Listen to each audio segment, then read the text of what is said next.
ওয়াহি হলো দুই প্রকার। এক প্রকার ওয়াহি হলো ওয়াহি মাকবুল, আরেক প্রকার ওয়াহি হলো ওয়াহি গায়রে মাকবুল। ওয়াহি মাকবুল হলো আল কোরআন, যেই ওয়াহি তেলাওয়াত করা হয় পঠিত ওয়াহি। অর্থাৎ কোরআনুল কারীম যদি আপনি নাও বুঝেন, যদি কোরআনুল কারীম এর একটি হরফ তেলাওয়াত করেন, তাহলে রাসূলুল্লাহ সাল্লাল্লাহু আলাইহি ওয়াসাল্লাম বলেছেন, মান ক্বারাআল কুরআনা হারফান ফালাহু হাসানাতুন ওয়াল হাসানাতু বিআশরি আমসালিহা। কোরআনুল কারীম যদি কেউ পাঠ করে তাহলে তার জন্য নেকি হবে, আর সেই নেকি রাসূল সাল্লাল্লাহু আলাইহি ওয়াসাল্লাম বলেন 10টি করে নেকি লেখা হবে। কোরআনের একটি হরফ পড়লেই 10টি করে নেকি। এরপরে রাসূলুল্লাহ সাল্লাল্লাহু আলাইহি ওয়াসাল্লাম আরেকটু ক্লিয়ার করে দিচ্ছেন, স্পষ্ট করে দিচ্ছেন যে ওয়ালা আকুলু আলিফ লাম মিম হারফ।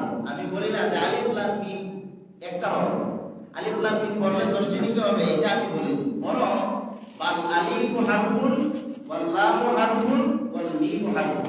আলিফ একটি হরফ, লাম একটি হরফ, মিম একটি হরফ। তার মানে আলিফ লাম মিম এই তিনটা হরফ পড়লে 3 দশে 30টি নেকি হয়ে যাচ্ছে। সুবহানাল্লাহ। তার মানে কোরআন এর ক্লাসটা অন্য ক্লাসের চেয়ে একটু ব্যতিক্রম। আপনি কোরআন শুনলেও সওয়াব, কোরআন পড়লেও সওয়াব। এই কোরআন থেকে আপনি জ্ঞান অর্জন করবেন। কোরআন আপনার হেদায়েতের গাইড। কোরআন মুত্তাকিনদের জন্য, হুদাল্লিল মুত্তাকিন, মুত্তাকিনদের জন্য হেদায়েত স্বরূপ।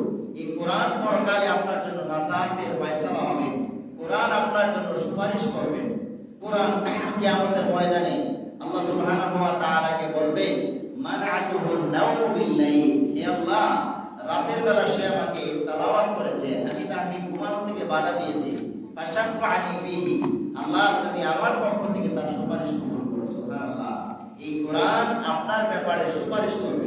দুনিয়ার কোনো নেতা, দুনিয়ার কোনো ক্ষমতাশীল ব্যক্তি, দুনিয়ার যত কিছু আছে মরার পরে সব শেষ, কিন্তু কোরআন আপনার জন্য সুপারিশ করবে পরকালে কিয়ামতের ময়দানে। এই জন্য কোরআন থেকে আমরা জ্ঞান অর্জনের চেষ্টা করব। কোরআন সম্পর্কে প্রাথমিক জ্ঞান হলো, কোরআন সম্পর্কে কোরআনই আল্লাহ বলেছেন যে মা ফাররাতনা ফিল কিতাবি মিন শাই। আমার এই কোরআনে আমি কোনো জিনিস এই কোরআনে বাদ দেইনি। অর্থাৎ কোরআনে নাই এমন কোনো কিছু নেই, সব কিছু কোরআনে আছে, তবে আমরা সেগুলো পাই না। এটা হলো আমাদের ব্যর্থতা। কেউ যদি কোরআনে কোনো কিছু খুঁজে না পায় তাহলে এটা আমাদের ব্যর্থতা, কোরআনের ব্যর্থতা। কারণ কোরআন এমন এক কিতাব যার মাঝে আল্লাহ বলেছেন সবকিছু আছে। দেখেন, আজ থেকে বর্তমান সময়ে মানুষকে শনাক্ত করে ওই যে ফিঙ্গারপ্রিন্টের মাধ্যমে, আঙুলের অগ্রভাগ দিয়ে যখন বায়োমেট্রিক পদ্ধতি যেটাকে বলা হয়, এই ফিঙ্গারপ্রিন্টের মাধ্যমে মানুষকে আর শনাক্ত করে যে এটাতে আর কোনো সিটারি চলে না। যে আপনি যখন ফিঙ্গার নেই, সেই ফিঙ্গারে এখন আসল রূপ বের হয়ে যায়। ফিঙ্গার যদি না মিলে তাহলে ওই ব্যক্তি নয় সেটা। তো এইটা আল্লাহ সুবহানাহু ওয়া তাআলা আজ থেকে 1400 বছর আগে কোরআনে সেটা বর্ণনা করেছেন। আল্লাহ রাব্বুল আলামিন সূরাতুল কিয়ামার 4 নম্বর আয়াতে বলে যে বালা কাদিরিনা আলা আন নুসাব্বিয়া বানানা। আমি মানুষের আঙ্গুলের অগ্রভাগ থেকে তাদেরকে শনাক্ত করতে সক্ষম হব। সুবহানাল্লাহ। তাহলে আল্লাহ এত আগে বলে দিয়েছেন ফিঙ্গারপ্রিন্টের কথা, আর বর্তমানে নতুন আবিষ্কার করে বলতেছে যে না, ফিঙ্গারপ্রিন্ট এখন নতুন আবিষ্কার। এটা আসলে নতুন আবিষ্কার নয়, এটা কোরআন থেকে আবিষ্কার। এরপরে আপনি বর্তমানে স্কুল কলেজে বা স্কুল মাধ্যমিক বিদ্যালয়ে আপনার 6ষ্ঠ শ্রেণী থেকে নিয়ে 10ম শ্রেণী পর্যন্ত যে বীজগণিত পড়া হয়, লসাগু গসাগু পড়া হয়, সেটার ব্যাপারে আল্লাহ সুবহানাহু ওয়া তাআলা কোরআনে সূরা নিসার 11 নম্বর আয়াতে বিস্তারিত লসাগু গসাগু আপনার সেখান থেকে পিথাগোরাস সূত্র আবিষ্কার করে লসাগু গসাগুর বিবরণ দিয়েছেন। তাহলে এই লসাগু গসাগুর কথা সূরা নিসার 11 নম্বর আয়াতে আছে, ওয়ালা হুন্না নিসফু ওয়ালা হুন্না রুবু সুদুস, অর্থাৎ অর্ধাংশ, ভগ্নাংশ, যে তার জন্য অর্ধেক, তার জন্য 3/1 সুলুসানে সুলুস, নিসফ রুবু, সুলুসানে সুলুস সুদুস। এই যে সম্পদ বন্টনের নীতিমালা আল্লাহ সুবহানাহু ওয়া তাআলা করেছেন, ইমুকের জন্য অর্ধেক, ইমুকের জন্য 6/1, ইমুকের জন্য 8/1। এই যে ভগ্নাংশগুলো, এটা তো আল্লাহ সুবহানাহু ওয়া তাআলা কোরআনে দিয়েছেন। এরপরে সূরা মুলকের 17 নম্বর আয়াত থেকে যে আল্লাহ সুবহানাহু ওয়া তাআলা বলেন যে তোমরা দেখো পাখির দিকে, আমি তাহাকে কিভাবে আকাশের মাঝে তাকে উড়িয়ে রেখেছি। এইখান থেকে বিজ্ঞানীরা গবেষণা করে বিমান আবিষ্কার করেছেন একটা পাখি যদি এই বাতাসের মাঝে হাওয়ার মাঝে উঠতে পারে তাহলে অবশ্যই এখানে উড়ানোর মতো কোনো কিছু একটা আবিষ্কার করা দরকার। এই জন্য পাখি যেরকম ভাবে ডানা মেলে ওড়ে ঠিক তেমনি ভাবে বিমান বিজ্ঞানীরা আবিষ্কার করেছে। সুবহানাল্লাহ। সব আবিষ্কার সকল কিছু কোরআন থেকে, বিগ ব্যাং থিওরির কথাও কোরআনে আল্লাহ সুবহানাহু ওয়া তাআলা বলেছেন। তাহলে সব কিছু বিষয়ে সকল কিছুর সমস্যার সমাধান, সকল কিছুর আবিষ্কার সবকিছু মূলত কোরআন থেকে হয়েছে। সুবহানাল্লাহ। তাহলে এই কোরআন থেকে আমরা কেন দূরে? কোরআন থেকে যারা দূরে তারাই হতভাগ্য। এই কোরআন বারবার তাদেরকে বলছেন আফালা ইয়াতাদাব্বারুনাল কুরআন আম আলা কুলুবিন আকফালুহা। আল্লাহ বলছেন আফালা ইয়াতাদাব্বারুনাল কুরআন, তোমরা কোরআনকে নিয়ে কেন গবেষণা করো না? তোমরা কোরআন কেন পড়ো না? আম আলা কুলুবিন আকফালুহা, তোমাদের অন্তর কি তালাবদ্ধ? তোমাদের অন্তর কি তালা লেগে গেছে? আল্লাহ কোরআনে আবার প্রশ্ন করছেন। আল্লাহ বলছেন ওয়ালাকাদ ইয়াসসারনাল কুরআনা লিযিকরি ফাহাল মিন মুদ্দাক্কির, যে আমি কোরআনকে সহজ করেছি, আছো কি কেউ এই কোরআন থেকে উপদেশ গ্রহণ করবে? সুবহানাল্লাহ। কোরআন আপনাকে ডেকে বলতেছে যে ওয়ালাকাদ ইয়াসসারনাল কুরআন, আমি কোরআনকে সহজ করেছি, যে ফাহাল মিন মুদ্দাক্কির, আছো কি কেউ এই কোরআন থেকে উপদেশ গ্রহণ করবে? তাহলে কোরআন আপনাকে বলতেছে তুমি কোরআন নিয়ে কেন গবেষণা করো না? তোমার অন্তর কি তালাবদ্ধ? আমার কোরআনে আপনাকে বলতেছে যে কোরআনকে আমি সহজ করেছি, তো আছো কি কেউ এই কোরআন থেকে উপদেশ গ্রহণ করবে? ডক্টর মরিস বুখারী, এই ভারত বা পাকিস্তানের ভারতের একজন হিন্দু পণ্ডিত, সে চিন্তা করলো যে এই কোরআনে ভুল ধরার জন্য চেষ্টা করলো। প্রথমে কোরআনের ফার্সি অনুবাদগুলো সে জব্দ করেছে, এরপর উর্দু অনুবাদগুলো জব্দ করেছে। উর্দু অনুবাদ পুরাটাই পড়েছে, ফার্সি অনুবাদ পুরাটাই পড়েছে।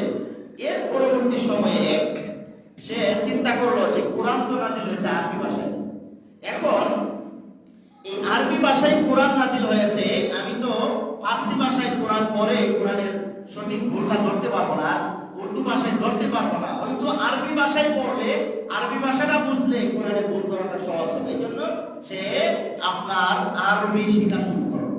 আরবি শেখা শুরু করে আরবি পড়াশোনা করতে করতে আরবি গ্রামাটিক্যাল যা আছে সবকিছু পড়াশোনা করে গোটা কোরআন নিয়ে সে রিসার্চ করে সে নিজেই ঘোষণা দিয়েছেন এই কোরআনে বিন্দু মাত্র কোনো সমস্যা নেই, এই কোরআন তাকে হেদায়েত দান করেছেন। সে তার যত সাথী সঙ্গী আছে সকলকে নিয়ে ইসলামের ছায়াতলে চলে এসেছে। সুবহানাল্লাহ। এটা ছিল কোরআনের মুজিজা।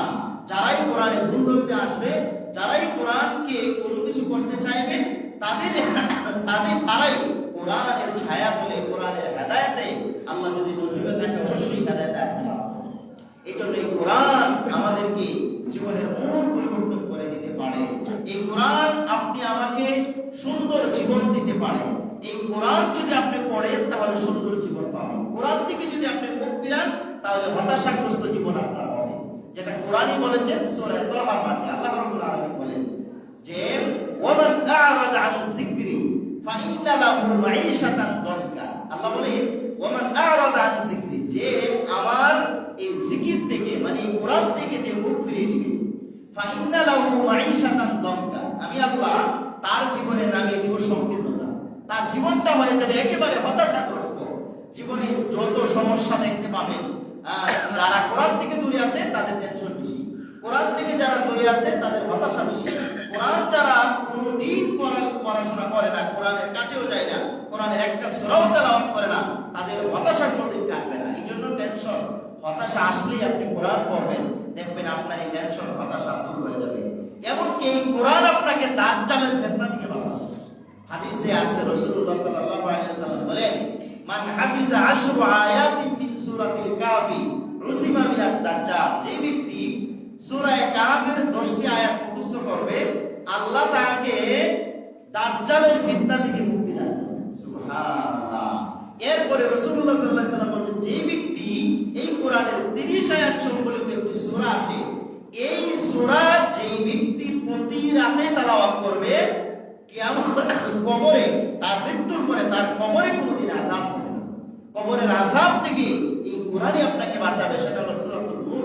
প্রতি রাত্রে যদি আপনি তেলাওয়াত করেন তাহলে অবশ্যই কবরের আযাব থেকে আপনি রক্ষা পাবেন। তাহলে আসুন আমরা কোরআনময় জীবন গঠন করতে, একে অপরের মাঝে দাওয়াত ছড়িয়ে দিতে, আমরা কোরআনের সাথে সম্পর্ক করতে অন্তত এই